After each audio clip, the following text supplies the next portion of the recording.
Dinas Sosial Provinsi Jawa Barat melalui UPTD Pusat Pelayanan Sosial Geria Ramah Anak dan 4 satuan pelayanan turut berperan aktif dalam menangani permasalahan anak terlantar di wilayah Provinsi Jawa Barat dengan kategori kasus permasalahan anak sebagai berikut.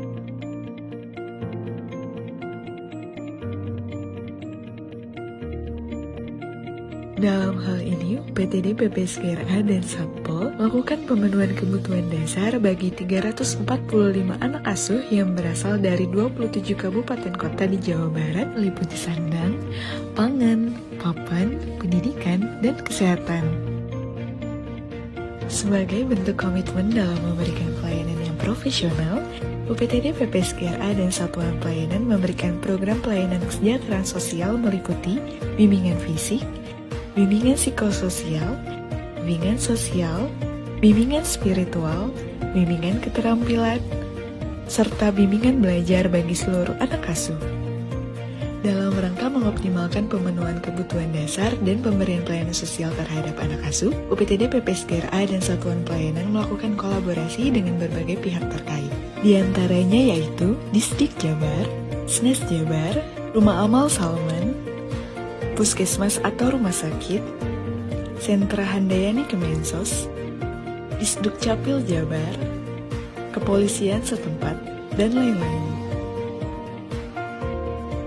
Adapun beberapa prestasi yang diraih oleh anak asuh UPTD PPSGRA dan Satuan Pelayanan yaitu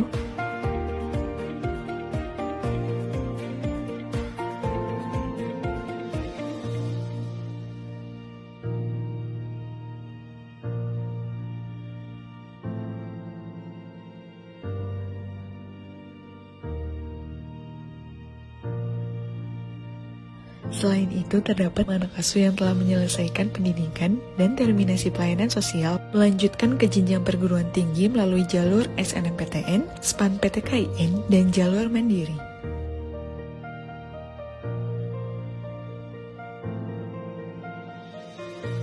Halo Sobat Sosial, dimanapun saat ini berada, bertemu kembali dengan saya Temi Jongkok Fernari pada kegiatan podcast UPTD PPKS Channel, Dinas Sosial Provinsi Jawa Barat. Senang rasanya hari ini kita akan bersama-sama menghadirkan narasumber yang luar biasa. Beliau adalah sosok seorang bapak bagi 345 anak asuh di UPTD PPSGRA atau Pusat Pelayanan Sosial Geria Ramah Anak. Tepatnya lokasinya di Subang. Nanti kita jelasnya bisa mendengar dari beliau, dan juga ada 4 satuan pelayanan di bawahnya juga melayani anak-anak. Nah, hari ini saya akan memperkenalkan beliau. Beliau bernama Bapak Dr. Andes Agus Komarudin MSI. Nah, perlu Sobat Sosial ketahui bahwa familiar banget dengan nama Pak Akom. Nah, selamat datang Pak. Selamat datang.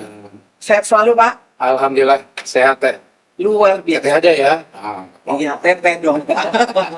Luar biasa. Beliau ini kita ingin tahu ya tugas peran beliau sebagai kepala kampus ya. Kalau di kita itu kepala pusat pelayanan ini dipanggil Pak atau kampus ya, kampus yang tentunya kita ingin tahu nih beliau ini sekarang berada di Dinas Sosial Provinsi Jawa Barat. Nah, ingin tahu rekam jejak beliau selama bertugas di pemerintahan Provinsi Jawa Barat. Nah, kita saksikan cerita panjang dari beliau. Kami persilakan Pak Akom. Terima kasih Teteh. Alhamdulillah saya bersyukur ya bisa bergabung di Dinas Sosial ya, khususnya di Pusat Pelayanan Sosial Geria Ramah Anak.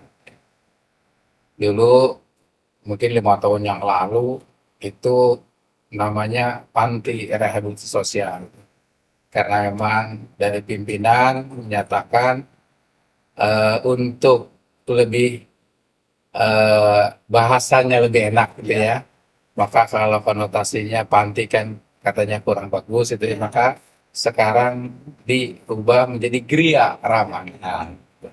Alhamdulillah saya bersyukur atas karunia Allah Subhanahu wa Ta'ala itu diberi kesempatan Iya. untuk bergabung. Dan ternyata Masya Allah gitu ya, setelah saya bergabung di Dinas Sosial khususnya untuk mengurusi anak-anak terlantar ini, saya bertemu dengan orang-orang hebat ya, Wow. orang-orang terpilih ya, yang memang tidak semua mungkin PNS-PNS di Jawa Barat itu ya Iya, Pak. bergabung di situ, dan inilah orang-orang yang hebat-hebat ya, yang terpilih, yang melayani, memfasilitasi anak-anak ya. Alhamdulillah saya bersyukur sekali untuk itu.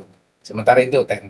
Ya, beliau menyatakan tadi bergabung bersama dengan orang-orang yang luar biasa. Kita dengarkan nanti nih. Siapa sih orang-orang tersebut ya Pak ya? Karena kita tahu eh, namanya anak ya dari bayi ya. Dari dalam kandungan ya Pak ya. Dan sampai dia usia 18 tahun ya menurut Undang-Undang Perlindungan Anak itu. Tentu itu menjadi kalau dia berada dalam pelayanan pemerintah akan menjadi tanggung jawab ya Pak ya, tanggung jawab para teman-teman khususnya Bapak sebagai ya tadi saya sampaikan yang sosok Bapak bagi 345 ya Pak, gimana Pak? Ya, sementara itu yang kita itu. dapat untuk tugas khususnya sih. Dari mulai bayi ya Pak sampai dengan Usia sekolah. usia sekolah. Nah, ingin tahu nih peran Bapak bersama teman-teman, nanti ceritain Pak. Profesi apa saja yang bersama-sama dengan Bapak memberikan pelayanan, perlindungan, memperhatikan anak-anak yang tentu kan tahu ya anak ini adalah anugerah terindah dari Ya. Tuhan, amanah bagi orang tua, dan mungkin saat ini mereka tidak diberi kesempatan untuk berada di tengah keluarga karena ada satu situasi yang mereka harus berada di pusat pelayanan ini.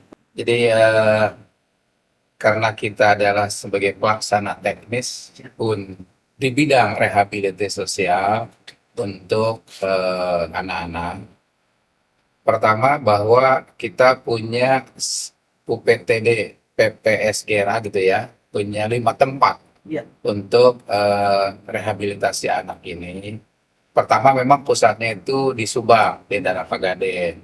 Itu ada kita memfasilitasi 100 anak. Ya. Terus yang kedua ada di GRA Garut. Nah, GRA Garut di Cisurupan, di Satpam, itu kita melayani 80 anak. Ya.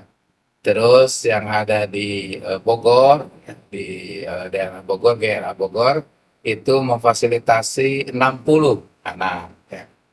Selanjutnya di Bandung ada 2 tempat, yaitu di Ciumbuleuit, GRA Ciumbuleuit, 80 anak kita layani, kita fasilitasi, dan khusus untuk balita ada di Komplek Perumahan Batu Nunggal. Ya, itu kita memfasilitasi melayani 20, kapasitasnya 25 balita ya. Tetapi kalau khusus di balita itu biasanya keluar masuk, istilahnya ada anak yang diadopsi, diangkat ya di kota oleh orang tua angkat, maka berikutnya datang lagi ya balita-balita dari seluruh Jawa Barat untuk diasuh di fasilitas di sana. Nah, orang-orang hebat-hebat ini yang ada di dalamnya itu, contoh di balita, itu para pengasuh. Pengasuh-pengasuh yang saya nggak kebayang itu gimana untuk merawat bayi-bayi yang kita dapatkan atas aduan dari masyarakat, ditemukan bayi di mana tempatnya, akhirnya dibawalah ke tempat kita untuk ditampung, difasilitasi. Dan disitulah mereka merawat bayi-bayi yang tidak tahu siapa itu bapaknya, ibunya. Itu kan ya itulah para pengasuh dan pekerja sosialnya itu sungguh sangat luar biasa hebatnya.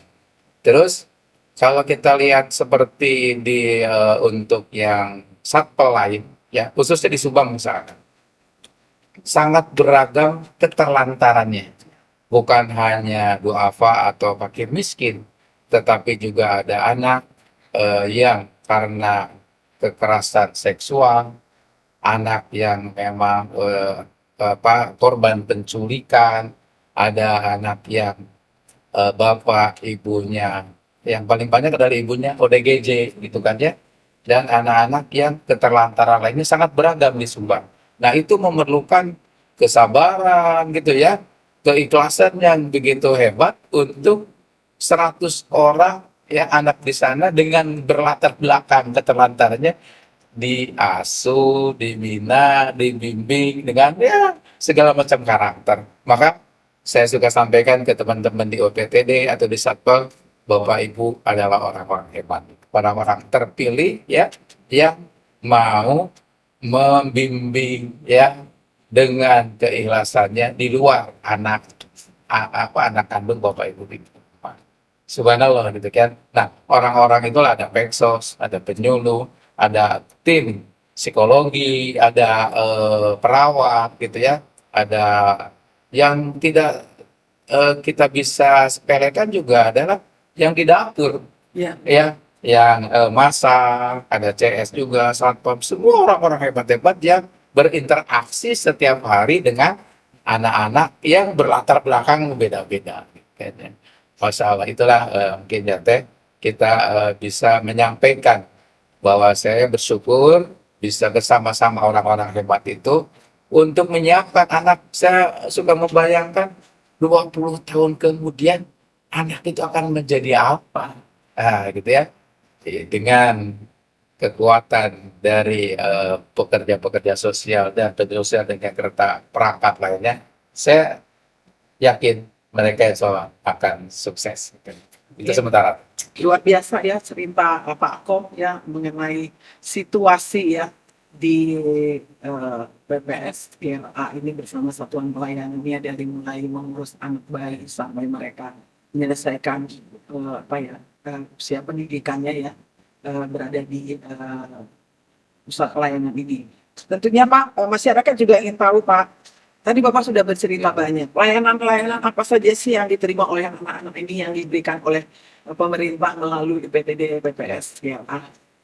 Jadi sesuai dengan amanat dari Undang-Undang Dasar dan amanat negara kepada kita, negara hadir untuk memfasilitasi melayani anak, mulai dari kita mendapatkan informasi ya dari pihak masyarakat secara langsung atau masyarakat melalui perangkat daerahnya, ada dari kepala desa, ada kepolisian, dan juga bekerja sama dengan dinas sosial kabupaten kotanya itu, yaitu mendapatkan ada anak yang terlantar, anak yang fakir miskin itu apa yang perlu dibantu atau difasilitasi oleh negara.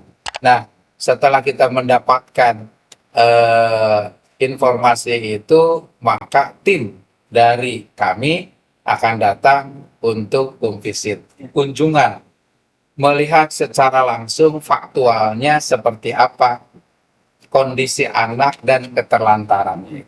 Nah, setelah memang sesuai dengan aturan yang ada, sesuai dengan laporan dari pekerja sosial di daerah masing-masing, kami bawa anak itu baik ke PTD atau ke Satpel, Satuan Pelayanan yang ada di 4 tempat tadi. Nah, nanti di sana mereka selain kita asuh dengan baik, pertama yang kita dapatkan adalah anak dimasukkan ke dalam asrama yang layak huni, yang pertama. Yang kedua, memang kalau dia belum waktunya sekolah, kita bimbing dulu dengan hal-hal pembinaan mental, fisik, dan yang lainnya. Kalau sudah mungkin masuk ke usia sekolah, kita berikan fasilitasi pendidikan formal yang ada di dekat lingkungan asrama ya di Gria itu. Dan berikutnya juga anak-anak karena ketidaktahuan asal usulnya, maka kita atau mungkin dari orang tuanya tidak punya akses untuk kependudukan, kita berikan nanti anak kita urus kartu keluarganya, KTP-nya, atau juga akta kelahirannya, sampai benar-benar data kependudukannya itu lengkap, dan kalau memungkinkan kita urus BPJS-nya, KIP-nya, KS, dan yang lain-lainnya.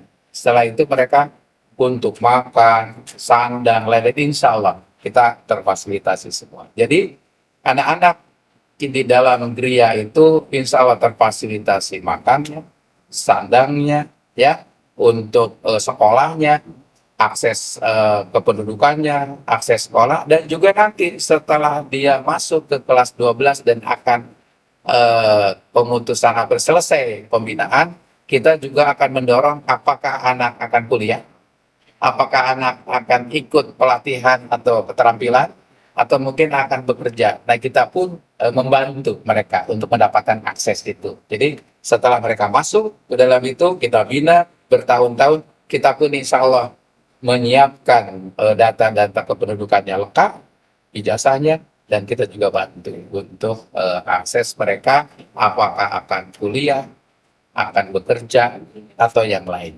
Begitu, Teh. Eh, Tadi Bapak menyampaikan bahwa layanan diberikan sangat banyak ya, dari kebutuhan fisiknya, sosial mentalnya, terutama sandang, pangan, papan, pendidikan, pengasuhan, Iya. hak-haknya juga tadi Iya. Pak ya, hak yang harusnya mereka hidup ya, hidup dengan baik, Siap. kemudian tumbuh kembangnya juga Siap. diperhatikan, ada perlindungan juga ya Pak, tadi hak untuk mendapatkan apa namanya, tadi buat kartu keluarga, Seluruhnya KTP barangkali juga Semua. ya Pak, karena mereka setelah selesai Kartu pendidikan, kependudukannya, iya. pendidikannya luar biasa, pemerintah memberikan kebutuhan yang sangat penting bagi anak ya, yang mungkin tidak bisa didapatkan, mungkin beberapa tidak bisa mendapatkannya dari orang tua mereka sendiri, dan pemerintah hadir untuk anak-anak ini semua. Nah Pak, dari cerita Bapak tadi ingin tahu nih, keberhasilan apa yang sudah terlihat atau dirasakan, baik dari mungkin prestasi anak ataupun dari para pengasuh barangkali, terutama Pak Akom nih, Yes. sebagai kapus di sana, mungkin ada keberhasilan bisa dilihat dari masyarakat, orang tua atau pemerintah sendiri Pak. Jadi yang paling utama bagi kami ya di dinas sosial khususnya yang memfasilitasi anak, konsepnya itu adalah sesuai dengan tugas fungsi adalah bagaimana meningkatkan keberfungsian sosial anak setelah dia selesai mendapatkan fasilitasi dari kita setelah usia sekolah ke sana. Jadi berharap nanti anak saat setelah keluar itu dan dewasa akan mampu memutus keterlantaran, memutuskan tentang keduafan kemiskinannya itu, dia naik nanti mengangkat derajat keluarga untuk dirinya atau keluarganya. Itu yang paling utama. Jadi bagi kami adalah bagaimana meningkatkan keberfungsian sosial anak itu supaya lebih baik daripada keluarganya. Itu yang paling utama. Prestasi-prestasi yang didapatkan, kita juga mendorong anak-anak itu, contoh yang kemarin terbaru, anak kita dorong untuk punya prestasi di bidang lain. Ada anak Pak Gade kemarin Subang juara 3 kejuaraan silat ya Subang. Terus ada lagi anak yang di Subang itu tunarungu ya, sekolah di SLB, dia juara masak.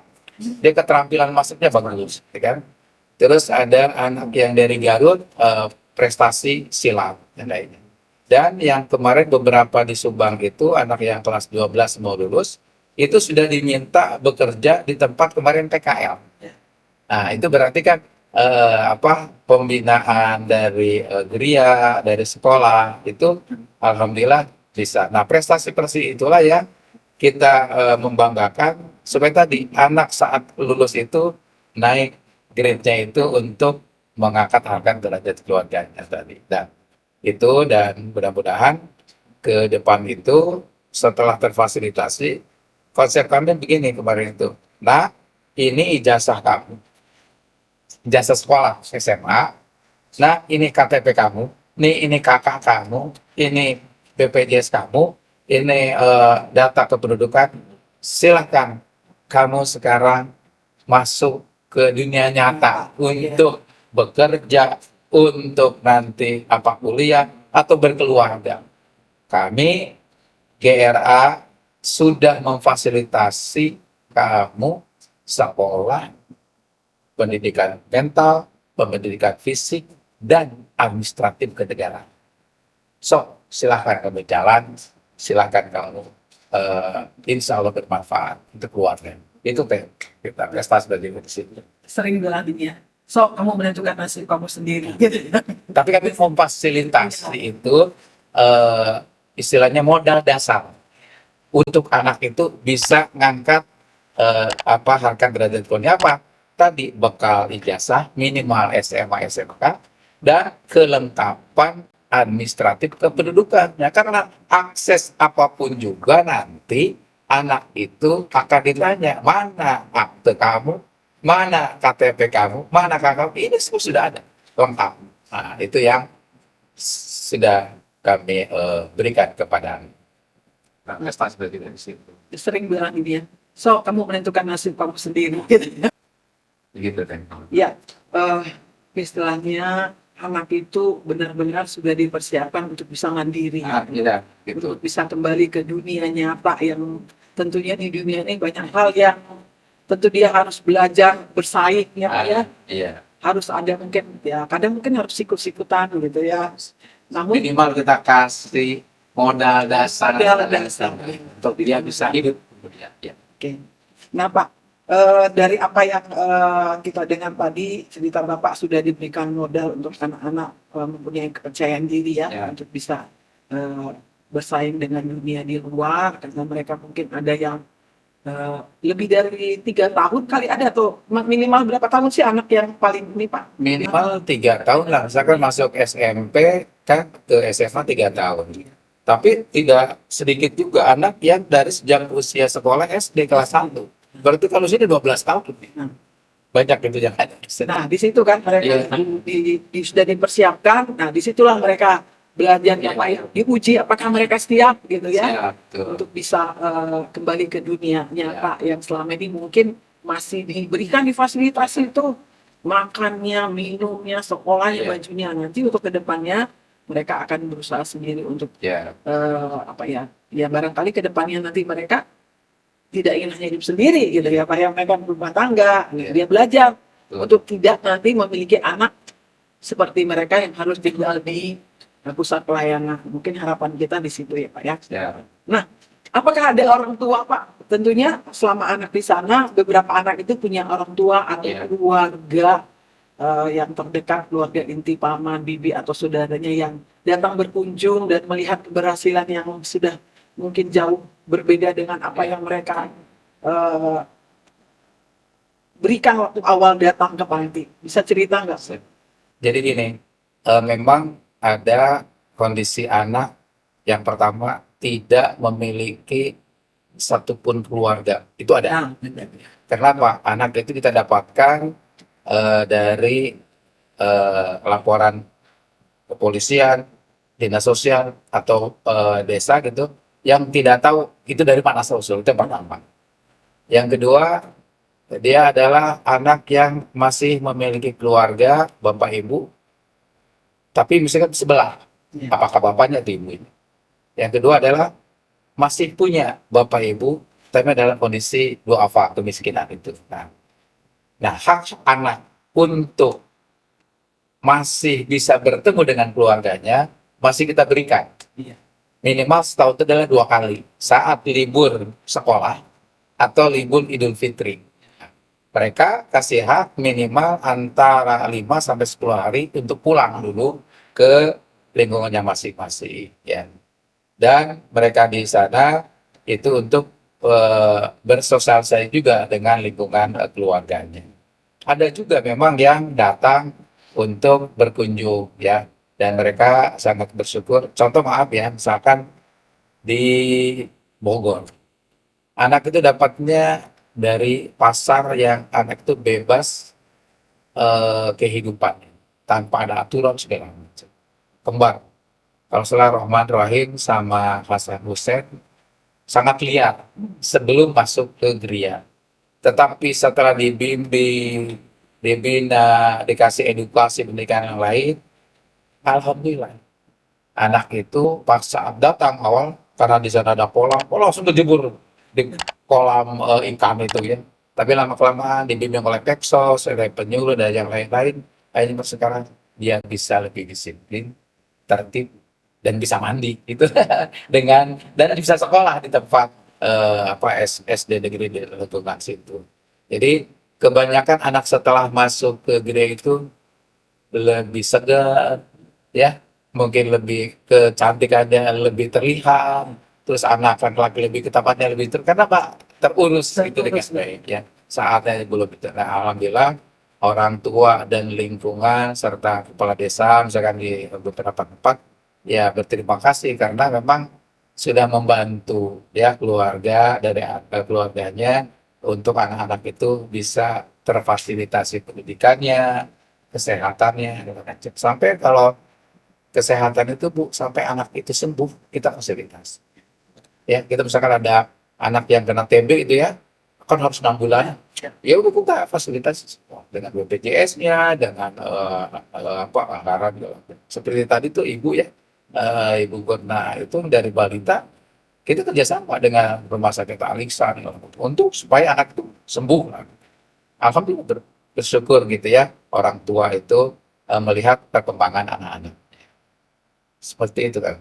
nah, tentu tidak sekedar hanya melihat, tapi sering barangkali orang tua setelah kembali kunjungan melihat anaknya yang berada di pusat pelayanan, pasti ada cerita panjang juga ya, cerita mungkin ke tetangga, ke saudara, atau siapapun Ya. gitu ya Pak ya. Pernah nggak UPTD, PPSGA atau Sampel harus menolak karena banyak yang ingin masuk gitu ya Pak. Sementara kuota terbatas. Tadi Bapak bilang ada 180, ada yang hanya mungkin 60, ada balita hanya 20 sampai 25. Nah itu gimana itu Pak? Barangkali kami ingin tahu nih. Tentu banyak hal yang mungkin ada kerjasama Ya. gitu kan dengan pihak-pihak lain sehingga tidak mengecewakan masyarakat yang ingin mendapatkan pelayanan baik maupun pemerintah ataupun swasta seperti itu. Jadi seperti contoh Satpol Garut ya. Tahun ini Satpol Garut itu akan menyelesaikan pendidikannya itu 7 orang yang kelas 12. Tetapi antrian sudah 27 orang. Istilahnya yang waiting list gitu kan. Nah, yang paling kita utamakan adalah keterlantaran yatim piatu. Artinya dia tidak punya bapak, tidak punya ibu, sudah. Nah, itu yang kita utamakan. Kalau misalkan masih ada ibunya atau bapaknya, mungkin itu nomor 2 dulu ya. Terus kalau misalkan ada bapak ibunya tapi agak miskin gitu ya, itu nomor 3 kan. Tapi yang paling utama adalah memang sudah terlantar dan tidak punya bapak ibu. Itu yang paling utama dulu. Nah, nanti seperti sekarang kita lagi komunikasikan dengan pihak Satpol Garut, masukkan dulu ke Garut. Kalau mungkin selesai, kita komunikasikan dengan Ciumbulin Bandung. Apakah di Ciumbulin Bandung masih ada kuota kosong? Kita tanya kepada keluarga yang dari Garut, mau nggak kalau kita dititipkannya ke Garut? Kalau Garut selesai, kita di Subang. Kalau Subang masih ada kuota, misalkan ya, ini masih banyak, bagaimana ini bisa mau nggak kalau dititipkannya di Subang? Kalau mau, ya kita bawa ke sana. Gitu. Nah, jadi memang itu tadi ada informasi dari keluarganya, dari tetangga, dari dinasnya, akhirnya ya menyampaikan tuh di sana sudah dibimbing, sudah dapat dalam cepatnya. Itulah informasi berikutnya masuk juga dari pekerja sosial dari kabupaten kota lainnya. Jadi kita tidak hanya misalkan ambil dari sini, kita informasikan satpol-satpol lain. Kalau memang di satpol ini masih ada kuota, kita pindahkan. Supaya apa? Kuota waiting list atau yang daftar tunggu ini bisa kita fasilitasi semuanya. Tapi yang ditambahkan tadi, yang yatim piatu tidak punya bapak ibu, berikutnya salah satu atau ada keduanya, tapi memang miskin. Salah seperti itu. Ya. Untuk mengakses pelayanan masyarakat ingin mendapatkan pelayanan UPTD, PPSGA maupun Satpol, barangkali izin Pak prosedurnya bagaimana? Ya. Mungkin sekilas walaupun nanti ke depannya akan ada kita tayangkan ya Pak video untuk di podcast ini. Jadi kalau misalkan masyarakat menemukan misalkan ada anak yang keterlantaran itu bisa lapor ke pemerintah setempat RT, RW atau kepala desa. Nah nanti biasanya kepala desa akan bekerja sama atau menghubungi dinas sosial kabupaten kota. Nah, jadi karena kami sudah punya link ke seluruh kabupaten kota di UPTD maupun di Satpel, biasanya langsung kita respon. Jadi silakan Bapak Ibu di masyarakat kalau Anda memang ada anak-anak yang terlantar atau memang perlu fasilitasi dari negara, silakan laporkan sendiri ke RT RW, ke kepala desa, dan nanti kepala desa pasti akan langsung ke dinas sosial kabupaten kota. Nah, setelah itu kita akan komunikasi dengan kabupaten kota tersebut, kita respon dan nanti akan ada home visit, artinya lihat kondisi di lapangan secara langsung. Insya Allah itu. Minta cerita pengalaman Pak Akom ya. Setahun lebih atau berapa lama Pak sudah jadi kepala? Saya mungkin ditakdirkan itu 1 September 2023 dan insya Allah pensiun 1 September 2024. Yang saya terkesan itu saat saya pertama masuk ke balita. Ya, bulan September saat itu saya ketemu dengan anak yang namanya Yasmin. Ya, Jasmine ya. Jasmine yang memang berkebutuhan khusus ya, difabel secara mental. Anak itu sudah hampir 8 tahun lebih lah digabungkan dengan balita-balita. Ya. Sementara dia sudah umur sekitar 15 tahun. Jadi saya waktu itu melihat bagaimanapun juga anak itu kan punya perasaan, punya keinginan yang lainnya. Maka setelah itu saya minta izin ke PJ Satpolnya, saya akan bawa ke Subang. Supaya apa? Di sana akan bersama dengan anak-anak yang sebaya. Alhamdulillah, ternyata ya Allah Maha Kuasa itu kita diberikan mendapatkan pengasuh khusus. Karena emang nggak bisa, ini harus khusus pengasuhnya. Dan dapatlah makanan, baju, sekolah. Insya Allah itu sudah tidak ada masalah. Nah, mudah-mudahan program-program keunggulan ini bisa kita teruskan nanti. Walaupun saya sudah sampaikan teman-teman, yang paling utama adalah pembinaan mental, spiritual, akhlak anak itu. Ya, insya Allah begitu. Luar biasa podcast kita hari ini dengan kehadiran Pak Akom ya, sosok Bapak bagi anak-anak yang berada di BPD, BPSDA dan juga satuan pelayanannya. Tentunya apa yang disampaikan beliau akan menjadi ingatan dan perhatian buat kita semua masyarakat yang membutuhkan pelayanan dari pemerintah. Dan sedikit mungkin saya menyampaikan buat kita bahwa anak adalah peniru yang hebat. Peniru yang terbaik. Jadi berikanlah mereka sesuatu yang hebat untuk ditiru. Ya, seperti tadi Pak Ako menyampaikan bahwa beliau punya program untuk berkeliling ya Pak, untuk memberikan satu contoh bagaimana menjadi seorang anak yang punya akhlak yang mulia. Oleh sebab itu, marilah kita sebagai orang tua bisa memberikan contoh bagi anak-anak kita dengan mereka bisa meniru orang tua mereka yang mempunyai akhlak yang mulia. Itu saja sobat sosial dimanapun saat ini berada. Podcast kita hari ini sangat luar biasa, menjadi satu ingatan dan pesan yang luar biasa buat kita seluruh masyarakat untuk bisa belajar mengasihi anak yang sudah dititipkan oleh Tuhan buat kita. Itu saja, jangan lupa subscribe, komen, dan like podcast PTD channel Dinas Sosial Provinsi Jawa Barat.